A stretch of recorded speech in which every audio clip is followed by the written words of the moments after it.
मी आता 4-5 जिल्ह्यांचा दौरा केला. तिथं मी लाडक्या बहिणींना, माझ्या माता मायमाऊलींना विचारत होतो. तर बहुतेकांनी ई-KYC केलेली आहे. कुठंतरी हा जनतेचा पैसा आहे, सरकारचा पैसा आहे. चुकीच्या पद्धतीनं जाऊ नये.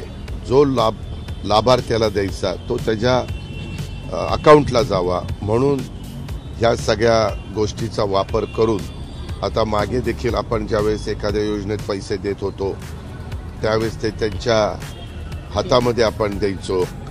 पण नंतर माहिती घेतली तर त्याच्यामध्ये काही लाख नावं कमी झाली. काही जण मयत असतात परंतु त्यांची नावं काढलेली नसतात. अशा बऱ्याचशा गोष्टी आहेत आणि त्याकरता ई-KYC सुरू केली. आपणच नाही, देशात सगळीकडे सुरू झालेली आहे. अशामुळं बऱ्याच अंशी आता ग्रामस्थांना पण हे कळायला लागलेलं आहे. त्यांना जरी माहिती नसलं तर ते कुणाची तरी मदत करा. कारण आमच्या महायुती सरकारने लाडकी बहीण योजना सुरू केली केवळ आणि केवळ त्यांच्या जीवनामध्ये परिवर्तन यावं, त्यांचं जीवन सुखी, समृद्धी, आनंदी व्हावं आणि ते स्वतःच्या पायावर आमच्या लाडक्या बहिणी उभ्या राहाव्या, यासाठी आम्ही निर्णय महायुती सरकारने घेतला. आणि आता ई-KYC, आता विरोधक जे अफवा पसरवत आहे ई-KYC मुळे असं होईल तसं होईल, परंतु ई-KYC मुळे हे आधार कार्ड लिंक होईल आणि आपल्याला ही पद्धत जी आणखी सोपी होईल, सुलभ होईल आणि त्यांना पैसे मिळतात ते सुलभतेने त्यांच्या खात्यामध्ये जमा होतील. पारदर्शकता त्याच्यामध्ये येईल आणि त्याचबरोबर ज्या योजना, इतरही योजना ज्या आहेत लाडक्या बहिणींसाठी, त्या योजनांची देखील माहिती त्यांना मिळेल आणि त्यामुळे ई-KYC मुळे कुठलाही संभ्रम मनामध्ये कोणी ठेवू नये. ई-KYC मुळे आणखी सुलभता, आणखी पारदर्शकता आणि सुटसुटीतपणा येईल आणि लाडकी बहीण योजनेचे पैसे त्यांच्या खात्यामध्ये वेळेवर जमा होतील. आणि पुन्हा एकदा मी सांगतो, विरोधकांच्या अफवांवर कोणीही विश्वास ठेवू नये. जेव्हा आम्ही सुरू केलं योजना त्याही वेळेस विरोधकांनी याचा खूप अपप्रचार केला, परंतु लाडकी बहीण योजना कधीही बंद होणार नाही हे मी पुन्हा एकदा सांगतो.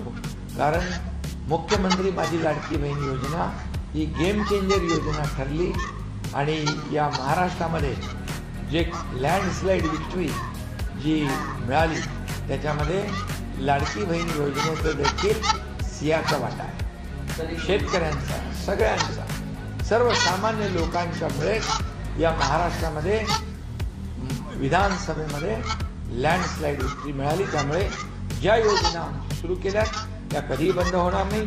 ज्या योजनांची आम्ही घोषणा केली त्या देखील आम्ही टप्प्याटप्प्याने सुरू करतो. बिलकुल लाडक्या बहिणींनी घाबरण्याची, चिंता करण्याची आवश्यकता नाही. आम्ही सरकार म्हणून आणि त्यांचे लाडके भाऊ म्हणून आम्ही त्यांच्या लाडक्या बहिणींच्या पाठीशी खंबीरपणे उभे आहोत. त्यामुळे कुठलीही चिंता आणि काही त्यांनी या योजनेबद्दल संभ्रम मनामध्ये ठेवण्याचं, शंका मनामध्ये ठेवण्याचं काही कारण नाही.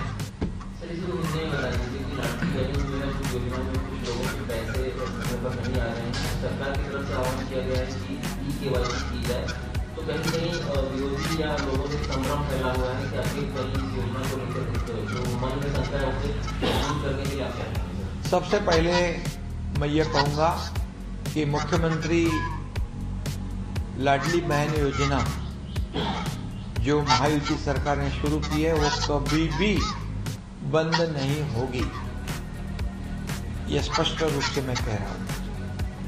और ई-KYC का जो मामला है ये आधार कार्ड लिंक होगा और ये जो सिस्टम है और सिस्टम ट्रांसपेरेंस होगी और ट्रांसपेरेंसी आएगी, उसमें सुलभता आ जाएगी और हमारी लाडली बहन के अकाउंट में पैसे बराबर जमा हो जाएंगे। इसके साथ ही और कई योजनाओं की जानकारी भी हमारी लाडली बहनाओं को मिलेगी, उसका भी लाभ उनको मिल सकता है। और ये पूरी तरह ये लाडली बहना योजना जो हमने हमारी महायुति सरकार ने शुरू की है, उसका मकसद ये था कि हमारी जो गरीब मध्यम वर्गीय तबकों की जो महिलाएं हैं उनके जीवन में बदलाव आ जाए, सुख समृद्धि आ जाए, आनंद आ जाए, उनका जीवन जो है वो उसमें परिवर्तन आ जाए।